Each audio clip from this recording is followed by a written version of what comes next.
Hola, ¿qué tal? Qué gusto que nos acompañe una vez más en este su programa Los Investigadores Médicos. Hoy estaremos abordando el tema del síndrome metabólico. Sabemos que son diferentes factores que podrían desencadenar a muchísimas enfermedades, entre ellas el riesgo de enfermedades cardiovasculares. Este es el tema que abordamos. Iniciamos con nuestro programa de hoy para hablar sobre síndrome metabólico y nuestro corazón. Quiere decir que va a circular de una manera más tóxica el azúcar en la sangre y esto va a conllevar a mayor obstrucción y trombosis dentro de las arterias. Además, la relación del síndrome de ovario poliquístico y el síndrome metabólico. Las alteraciones menstruales, esto es lo más común en las mujeres. Y cómo actúa Modepar como regulador para el síndrome metabólico. Son moléculas que al final pues, son muy nobles y que podemos tomar de manera concomitante con tratamientos convencionales. Iniciamos. Gracias por continuar acá en Los Investigadores Médicos, un fin de semana más donde estaremos abordando un tema que estoy segura ya ha escuchado más de alguna vez. Estamos hablando del síndrome metabólico, pero ¿qué ocurre y qué pasa cuando lo relacionamos con un riesgo cardiovascular? Bueno, para hablar de este y otros temas y conocer cada uno de los conceptos, ya nos acompañan Los Investigadores Médicos el doctor Jorge Vargas, a quien damos la más cordial de las bienvenidas. ¿Cómo estás, doctor? ¿Qué tal, Lena? Pues contento nuevamente de estar aquí compartiendo micrófonos contigo y siempre pues hablando sobre temas tan importantes en salud que yo sé que son de gran aporte para toda la población en general. Así es, para toda la población, y de eso se trata, de llevar un mensaje positivo donde también podamos aprender diferentes conceptos. Y quiero que tú, que tienes un don muy fácil para podernos explicar qué entendemos por un síndrome metabólico. Cuando hablamos del síndrome metabólico nos referimos a un grupo, ¿sí?, de alteraciones que tienen un orden de manera secuencial y que están desencadenados por dos alteraciones que las vamos a tratar de contextualizar. Una de ellas es la resistencia a la insulina, ¿sí?, y la otra es la disfunción del tejido adiposo. ¿Ok? Pero ¿qué conlleva esto? Pues a generar alteraciones en el metabolismo del azúcar, del colesterol, de los triglicéridos, a provocar aumentos de presión arterial, ¿sí? Y esto pues justamente va a desencadenar estas alteraciones de manera como conjunta y puede provocar complicaciones a largo plazo. Claro, doctor. Y bueno, sabemos también que hay distintos factores de riesgo que podría llevarnos a todo ello. En un programa que estábamos hablando precisamente del síndrome metabólico, tú decías que era la piedra angular para desencadenar muchísimas otras enfermedades. Una frase que me gustó, que se me quedó y creo que pudimos comprender un poco más el término de ello. Pero ¿qué factores de riesgo nos podrían llevar a este factor, a este síndrome metabólico? Algo que mencionabas antes de entrar en detalle en los factores de riesgo, esta era la piedra angular de la enfermedad. Sí. Y es que la resistencia a la insulina, ¿sí?, que es lo que consideramos como el desencadenante o uno de los desencadenantes de todas estas alteraciones, no es más que cuando los tejidos, ya sea el tejido del músculo, el tejido del hígado, el tejido graso, rechazan justamente o no permiten el ingreso de la insulina. Y la insulina no es más que el encargado de transportar o llevar el azúcar hacia todos los tejidos para que funcionen de manera normal. Entonces, ¿qué ocurre a consecuencia de eso? Bloqueamos la entrada, entonces esa insulina se queda circulando en el cuerpo, ¿sí? Se queda circulando todo nuestro cuerpo. Y eso nosotros le llamamos hiperinsulinismo. Y esto justamente propicia y desencadena pues muchas alteraciones que están relacionadas con lo que te mencionaba a nivel del metabolismo de azúcar, de lípidos, acumulación de triglicéridos, colesterol en las capitas de las arterias, propician el tema del sobrepeso, obesidad, entre muchas otras alteraciones metabólicas importantes. Cuando hablamos de factores de riesgo, pues son aquellos que propician justamente o nos dan el chance de desarrollar una condición. En este caso, en el síndrome metabólico, podremos hablar siempre de los factores de riesgo que asociamos a las enfermedades crónicas como diabetes e hipertensión arterial.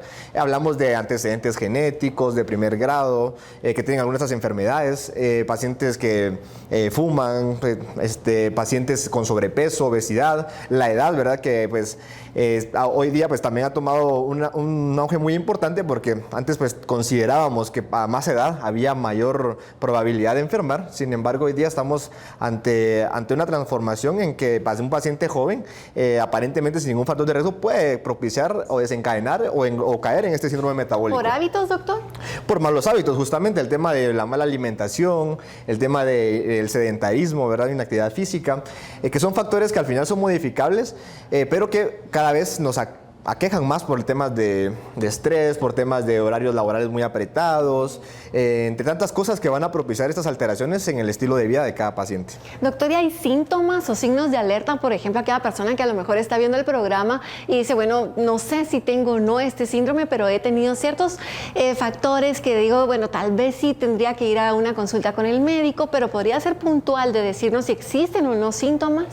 Usualmente los síntomas pueden ser inespecíficos realmente, ¿sí? Me refiero a que el paciente muchas veces puede tener episodios de cansancio, de agotamiento, problemas de sueño, puede estar teniendo situaciones de dolores de cabeza recurrente, mareos en general, pero que no específicamente nos van a orientar hacia un síndrome metabólico específico. Sin embargo, cuando ya evaluamos al paciente, cuando hacemos todas las mediciones de presión arterial, de azúcar, nos apoyamos con laboratorios en temas de medir triglicéridos, colesterol bueno, malo, medir el perímetro abdominal, en general pues ya nos vamos orientando y nos vamos enfocando a establecer y esclarecer qué es lo que el paciente pueda estar teniendo. Sin embargo, hablando específicamente de la piedra angular, que es la resistencia a la insulina, sí existen algunos signos en el paciente que podemos detectar, a veces sin presentar ninguno de estos síntomas. Por ejemplo, hay alguna alteración, una condición que se llama acantosis nigricans, que son como unas manchas que salen en pliegues, cuello, axilas, entrepierna, son unas manchas como negruzcas, que esto nos puede dar un dato o nos puede sugerir que el paciente está teniendo una resistencia a la insulina. Y entonces nos obliga a investigar un poco más allá. Hay otra alteración que ocurre en las mujeres que se llama hirsutismo, que es el crecimiento de vello facial excesivo en zonas de barba y bigote, entonces que también está relacionado al tema resistencia a la insulina.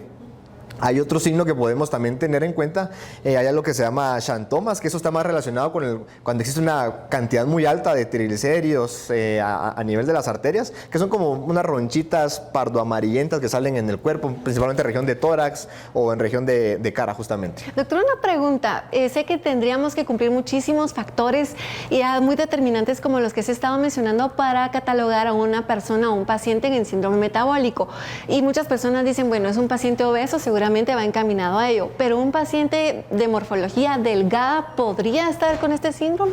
Totalmente, y es que por eso es de que los dos mecanismos importantes del síndrome metabólico hay que tomarlos en cuenta, porque dentro de la definición te hablaba de resistencia a la insulina, ¿sí? Pero también hay otro aspecto que no hay que dejar por fuera, que es muy importante, que es la disfunción del tejido adiposo. ¿A qué nos referimos con esto?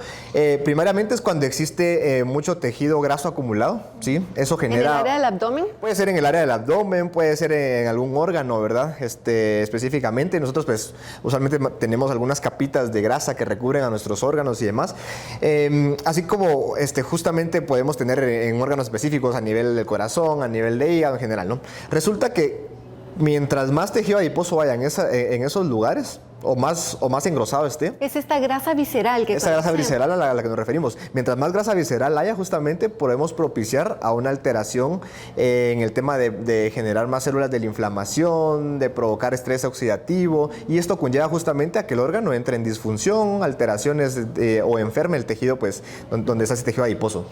Tal vez es importante como mencionarles que cuando el paciente con sobrepeso, obesidad realmente pues se le considera hoy por hoy una enfermedad, una nueva pandemia, ¿no? Que es lo que consideramos hoy día, y es un reto pues hoy por hoy diagnóstico para las diferentes especialidades, medicina interna, cardiología, endocrinología. ¿Pero por qué? Por esta función específica del tejido graso en estar generando estas células de la inflamación que propician a un daño. Un paciente delgado puede hacer que también tenga una disfunción del tejido adiposo, no necesariamente por tejido graso excesivo, sino que por alteraciones metabólicas que estimulan a ese tejido graso y hace que genere más células de la inflamación y demás. Entonces, el paciente delgado pues también puede englobarse dentro de un síndrome metabólico, no necesariamente pues un paciente con sobrepeso u obesidad. Y lastimosamente, según las estadísticas, vemos que cada vez más y más pacientes jóvenes se están sumando lamentablemente a ser catalogadas ya como pacientes con síndrome metabólico. Es una crisis, podríamos así decirlo, decirlo, y según las estadísticas, como decía, nos están encaminando, dando una visión de un panorama bastante crítico para abordar sobre todo en los próximos 50, 25 años. Pero ¿qué estamos haciendo hoy en día entonces para poder contrarrestar todo esto, doctor? Bueno, realmente siempre pues al paciente pues se le indica, ¿verdad?, generar cambios puntualmente en el estilo de vida. Sabemos que esos son desencadenantes puntuales que son modificables. El tema de tener una buena alimentación a base de buena cantidad de frutas, vegetales, buena proteína, evitar los carbohidratos refinados, evitar comidas grasas, ¿verdad?, o tener dietas un poco pues hipocalóricas en algún momento. El tema de la actividad física, ¿verdad?, que hoy por hoy se recomiendan incluso ya semanalmente estar realizando por lo menos 150 hasta 300 minutos a la semana de actividad física, y que debemos de contemplar estarlo haciendo porque es un factor también protector ante esta condición.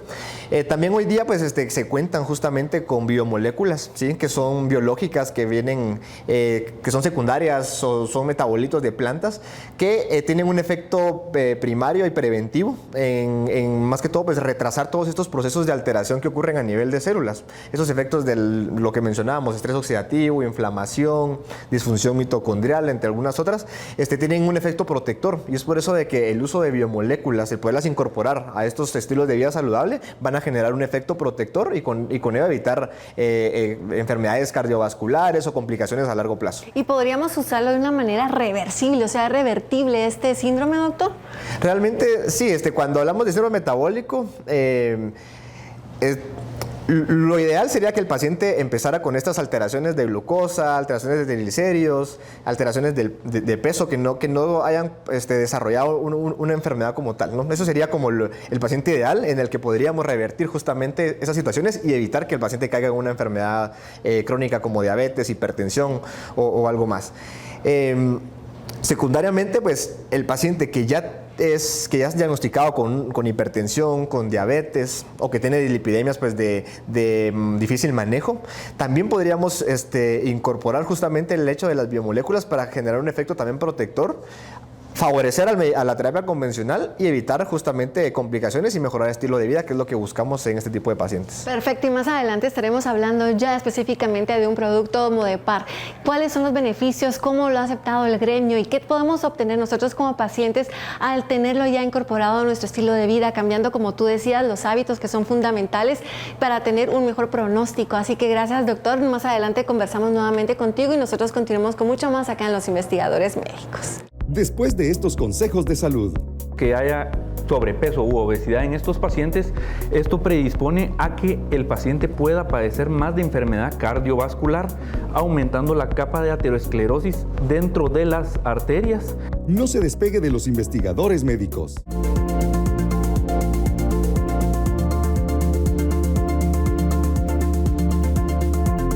Recuerda que el síndrome metabólico está involucrado en una serie de trastornos relacionados entre sí. Trastornos de las grasas, de los lípidos, problemas de obesidad, hipertensión arterial, estados hiperglicémicos, alteraciones del buen colesterol. Si quieres saber más sobre esta condición, asiste a las clínicas del SIN. Puedes hacer tu cita al 30 13 35 96. Te esperamos con gusto.